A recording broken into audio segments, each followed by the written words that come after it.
The film begins in the Philippines, where we see that a zombie virus has spread throughout the city. Most of the people have been infected, and those who have been infected are biting the rest of the people. Then we see Francis's family, and luckily they are still safe from the virus. Francis's family consists of his wife and 2 sons. Francis was taking them to his village home because they thought the zombie virus was still spreading in the city. The villages are still safe. Francis's parents also lived in this village. Anyway, after reaching the village, Francis went inside the house. He was shocked to find that his father had also been infected and had committed suicide with a gun. So instead of becoming a zombie, he took his own life. Francis was not expecting something like that, so he was quite upset. Anyway, after that, the poor guy came out with his father's gun, but he was shocked to see this. His mother was standing there in a bloody state. Her body was severely injured because she had also become a zombie, and she crawls forward to attack Francis. Francis is annoyed by this, so compelled, this poor man with a heavy heart shoots his mother too. After that, he leaves his mother. He buries his father's body in the field so that his soul can rest in peace. Then he explains to his family, look, now we all have to stay here and all the resources are here. There are farms so we can get good food and we can be safe here. And there's plenty of water so no one will have any problems with it. And now his family has agreed. Here we see Francis and his wife Aris getting angry. It seems like they had a serious argument. They had a fight, so they weren't talking. So they decided to go to the storeroom to gather the things they needed. But then they saw. There was the caretaker's body hanging there. He did this to protect himself from the zombies. There were also some chickens here, so Francis said to his son, take the key from the caretaker's pocket, free the chickens, and bring it to me. But Francis's eldest son was scared, so Francis said, now is not the time to be scared. Think about training yourself, so that if you ever encounter a zombie, you can face it fearlessly. Then, terrified, he reached out to take the key from the caretaker's pocket, but he was so scared that the body fell on him. He fell in a terrible state. The caretaker's body fell on him, blood also got on his skin. He quickly went to clean the pump. This made Aris angry. She said to her husband, you should have done this to my son already. Why are you teaching him? He is still young. So Francis said, he is young, he has grown up. He has to learn all this to survive. Also, we notice here that Francis loved his younger son more than his older son. But why was this so? Why did he discriminate between the 2 sons? We will find out soon. After checking all the work, Francis and Aris went to the basement, where Francis was very nervous. In fact, his father and mother used to beat him a lot for small mistakes and lock him in the basement all day. And after coming here after so many days, his old memories came back, due to which he was scared. But Aris calmed him down. Then they sat down to eat. Francis's older son said, my friend texted me and asked me to go to them. My friend is going to a camp in the mountains nearby with his mother and father. It is a safe place, and there are some other living people living there. Then we should go there too. But Francis immediately refused and said, no, we will not go there at all, because we will not be able to prepare ourselves properly there. You will not be allowed to eat or drink either. And look, we have everything we need, piles of food everywhere. But Aris does not like it, because he himself did not want to be here. Anyway, at night, when Francis was sleeping, he started having nightmares about his father, where his father was beating him severely. He woke up in fear. Thinking about all this, he decided to leave and even told his wife about it. He said, let's go, okay? We will stay in the camp because my childhood dream would not let me stay here. So the next day, they got into their rickety van and headed for the camp. They set off in minutes, but when they reached the bridge a little further, they saw that there was a curved gate ahead and many cars were parked on the side due to the barricade. The gate was made to block the way. Aris got out of the car and went to find a way out, but then a violent zombie appeared and attacked him. Seeing this, Francis immediately ran over with a gun and shot the zombie. Hearing the gunshots, many zombies gathered there. To escape, they hid in the car. Francis then threw a bomb at the zombies, blowing them up. But the biggest problem here was that their van had broken down, so they continued their journey on foot. There was no other way out of the village, so they returned. The next morning, Francis repaired his rickety van, but he did not tell his family about it because he was determined to stay here. He thought, in the village, I only have nightmares, not these zombies, no matter what happens, so now we will stay here. That's why he is fixing the house. He turns on the lights and then starts dancing with his family so that they can have fun. Then Francis's two sons look at the old pictures. His uncle's picture was also visible. Francis's younger son says to his older brother, "Have you noticed anything? You don't look like your father, you look like your uncle." The older brother is surprised to hear this because he understands that this is why my father is so angry with me, because he has found out that this is not his son, but his brother's son. Francis's brother had an affair with Aris. This resulted in the birth of their eldest son. But despite this, Aris is determined to keep his own children. He forgave his wife. After that, he took care of both children. But the older boy was not his son yet, so he often took out his anger on him. But Francis never intended to hurt the older boy. In fact, he regretted it later, thinking, "What am I doing? Why am I doing this? That poor boy needs a father too, so I will take good care of him. I am, after all, his responsibility." Francis goes outside and a dog bites him. Aris bandages him up, but insists on seeing a doctor. "You have to go, you might have rabies." To which Francis replies, "No, that dog had a rope around its neck, which means it is a pet, and this kind of dog is not susceptible to rabies." Don't worry, if there is no virus, nothing will happen to me. Francis's eldest son then came to him and said, "Dad, I also want to do something for my family, so that I can be useful in times of need." Francis replied, "Son, you are still young, and if you really want to do something and save your family, then let me know. Would you kill someone to save your family?" He says, "Of course, Dad. I will kill anyone to save my family." That's why. Francis gives him a gun and tells him to shoot. His son gets scared, but Francis scares him even more so that those fears should go away. Just then, Aris and her little son arrive.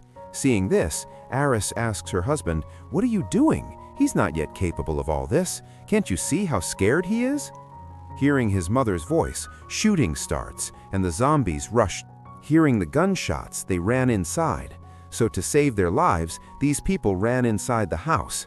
The zombies also followed them towards the house, but before they could enter the house, a large car arrived with someone inside. The man honked his horn to attract the zombies' attention. As soon as the zombies' attention was drawn to the car, the man drove away. This saved these people's lives. But Francis recognized the car, which actually belonged to his brother. You're right, the brother with whom his wife was having an affair. It was why Francis went to his brother the next day.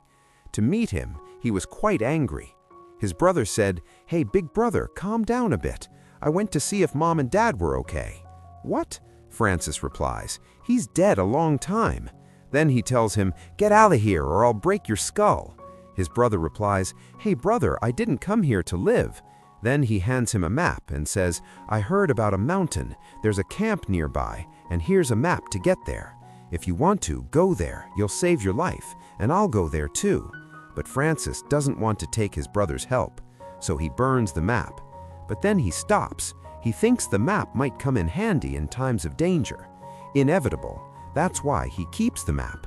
Anyway, when he comes back, he boards the windows so the zombies can't get in. Then his younger son went into the basement to play. Just then he saw an old zombie through the window, and the child was scared. But then Aris came and took care of him, saying, "Son, it's just an old zombie and weak, so there's no need to be afraid."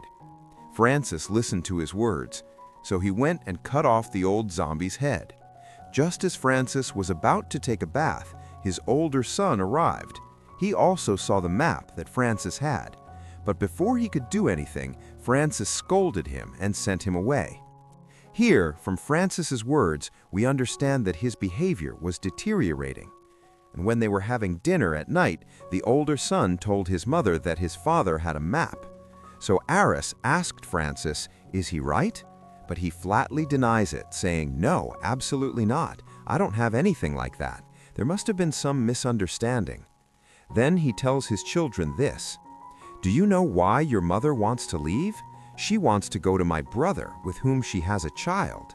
It was a terrible thing. She could have left me months ago, but the poor thing is stuck here because of the virus." Now, hearing this, both children are very sad. Surprised, the children ask, "Mom, is that true?" She replies, "Yes, I wanted to go to him." Francis then takes out the map and shows it to everyone. Burning the map, he says, "No one is going anywhere. Everyone will stay here, and this is my final decision." Although Aris tries to stop him, he does not stop. He burned the entire map. Then he blocked the main door with wood so that no one could go out, and made the excuse that there were zombies roaming around outside, so it was better to close the door so that they could not get in. Hearing this, the eldest son said, "Dad, you were lying. There are no zombies outside. You want to keep us imprisoned here." Hearing this, Francis's blood boiled, and he slapped his eldest son. He stopped him. He said, "How dare you stop me when you are not even my child, so you cannot stop me." A wounded soldier knocked on the door. He needed help, but Francis told him to leave. The soldier was no longer a victim of zombies, so the eldest son forced the door open and let the soldier in. The soldier said, "I live in that camp in the mountains, but today there was a zombie attack. The whole camp was destroyed. Then a man came with a car and saved me from the zombies and showed me the location of this house. This is my brother's house. You can live there comfortably." And to be honest, he was a very kind man, and who knows if he is still alive now. He was talking about Francis's brother, because I ran away, but he was surrounded by zombies. Hearing this, Aris became very sad, worried that something might happen to him. He still allows the soldier to stay in the house. Francis says, "Okay, you can stay here, but you can stay in my basement." He agrees to stay away from the family.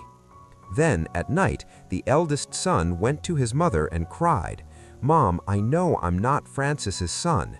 That's why they don't love me. But I love Francis and everyone else. I consider them family.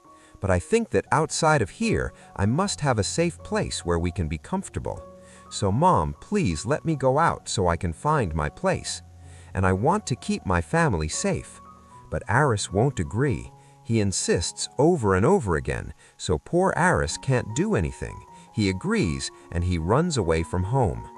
When Francis couldn't find his eldest son at home, he started looking everywhere, wondering where he had gone. But when he saw the door open, he realized that He ran away, so he got very angry. He picked up a hammer and killed the wounded soldier. Later, he knocked Aris unconscious, and when he woke up, he found himself in the basement where his little son was also, because Francis had locked them both there. This meant that he had gone even more crazy. Then his eyes fell on the dog that had bitten Francis. That is, Francis killed the dog and took its meat to feed his wife and children. But when Aris refused to eat it, Francis got angry and threw the plate. There was a knife on the plate. When he went upstairs, Aris decided that she would hide it so that she could free herself. But the poor girl was not so lucky, because then Francis also sees the knife, picks it up, and takes it to himself. He locks them both in the basement again. But Aris comes up with a plan and tells his son to scream loudly. As soon as his son screams, Francis runs into the basement. As soon as he enters, Aris attacks him, then calmly comes out with her son and locks Francis inside. He begins to think about how his father used to torture him, which deeply frightens him. Just as Aris and his little son come out of the basement, Francis's brother, now a zombie, arrives. He attacks them, so they both run for their lives, but he catches Aris. Francis is furious at the sound of his brother's voice. He is afraid that Aris, his family, could be turned into the ground, and those who have become zombies will be killed. So Aris is about to bite. Just then, Aris comes out of the basement door. He attacks his brother and pushes him aside. Then he takes his life. Then Francis's son comes in crying because his brother cut off his hand. This means he will also become a zombie. His parents are scared, wondering what happened. What will they do now? But Aris gathers courage and cuts off his son's hand to prevent the virus from spreading further, bandages his wound, and tells Francis, "Hurry up and get the van. We need to take him to a hospital somewhere." So Francis runs to get the van, But here his eldest son is standing with a gun. He sees Francis all bloody, and he thinks father must have gone completely mad and killed mother too. So he shoots Francis. But when he gets to Francis, he pats his cheek and says, "My child, I have always thought of you as my son. If I have ever hurt you, please forgive me." This makes this fool realize that he made a mistake by shooting. He says, "Father, sorry, I did it by accident." But now Francis is gone. The boy is broken. He is very sorry about what happened to me. Well, now he, the older son, takes the van home, where Aris is waiting for Francis to arrive. But what does he know? Now he is dead. The poor woman had no Francis left, nor her brother to look after her. So now the whole responsibility falls on Aris. This poor woman is now being given the responsibility of raising her children alone, even at a time when the zombie virus is spreading everywhere. And now we will see their next journey in the next part of this suspenseful. Until then, friends, let us know how you liked the video in the comments. If this is your first time on your channel, please share and subscribe. See you in the next great video.